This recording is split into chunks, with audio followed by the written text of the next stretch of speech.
1 year now since Roe v. Wade was overturned. Since then, Florida Republican lawmakers have worked to reduce to 6 weeks from 15 the time in which a woman can seek an abortion, with some exceptions. Now, that new law awaits the settlement of a challenge before the Florida Supreme Court. Forrest Saunders looks at abortion access in Florida. That 6-week abortion ban, with some exceptions, hinges on Florida's highest court. Justices presently mulling whether the state constitution's privacy protections cover abortion access. The court has said yes in the past, but the panel is now thought to be more conservative. And Republicans like the House Speaker. And I'm a pro-life guy. I believe, biology and science says that life begins at conception. Are betting they can get a new interpretation of Florida's privacy clause. Most people, certainly those that were there when it was put up on the ballot, as being about informational privacy, like the great data privacy bill we passed. There's no schedule for a decision from the High Court, meaning it could come at any time. And if justices uphold the 15-week ban, 6 weeks comes online about a month later. But all of that may depend on the 2024 election. Be prepared, Florida, because this is all hands on deck, and we need each and every one of you. Florida Democrats in Miami Thursday vowing a fight. Not only are they working with the national party to tear into Republican candidates for backing restrictions, they're attempting to get abortion protections of up to 24 weeks on the ballot. The enthusiasm for restoring and defending access to abortion in Florida is overwhelming. Laura Goodhue is with Planned Parenthood, among the coalition of abortion rights groups involved. To date, they've collected around 240,000 signatures, recruited 2,000 volunteers, and started petition hubs in 50 different spots across Florida, all in just over a month. People are very empowered by getting their voices back and restoring access to their rights to decide their futures and their families' futures. The effort will need nearly 900,000 valid signatures to qualify, which officials expect to clear, but the state Supreme Court will also need to do a language review of the amendment before it reaches voters. Which means justices, again, the arbiters of abortion access in Florida. At the Capitol, Forrest Saunders, WPTV News Channel 5. And here with our longtime News Channel 5 political analyst, Brian Crowley. Of course, Brian, frame the politics of this. Well, there's an early indication that the pro-choice side is getting geared up and is ready to go. The question becomes, they have over 200,000 signatures now. Can they hit the 900,000 threshold?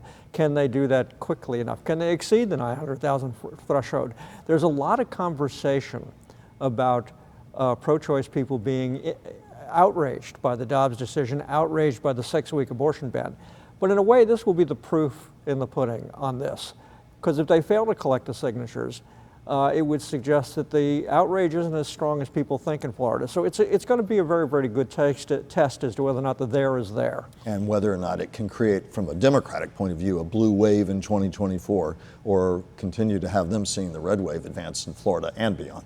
Well, I mean, one indication about the blue wave in Florida is that the Republicans are the ones that are gaining in voter registration. They have about a 500,000 vote lead now in the state, unheard of in the state in the history of Florida politics. Last fall did tremendously well. The growth is Republican. The growth is not Democratic. They're dropping and suffering and doing a lot of infighting, which is not helpful. There was a story last week about the Democratic Party in Palm Beach County at war with itself. Mm-hmm. They shouldn't have time for that.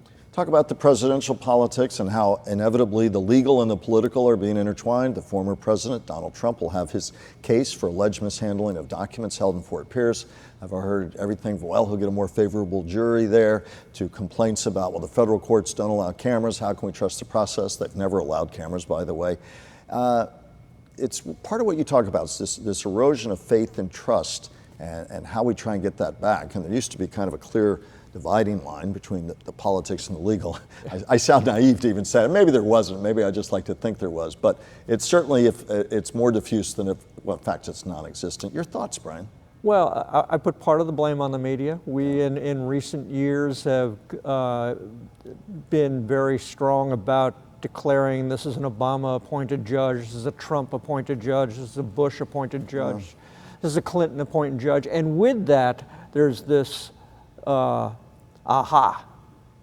it's a Trump judge. Yeah. Well, you know, it used to be the most we would say was either a conservative or a liberal judge, but now we have this coding as to whether or not it's a good judge or a bad judge. I don't think we should assume anything about a judge just because by whoever appointed them. We have to watch what they do. And Talking about Judge Eileen Cannon, appointed by judge, and I might add a Trump. relatively new judge in the great scheme of things, who's now being handed a hugely historic one of the case. cases of the century.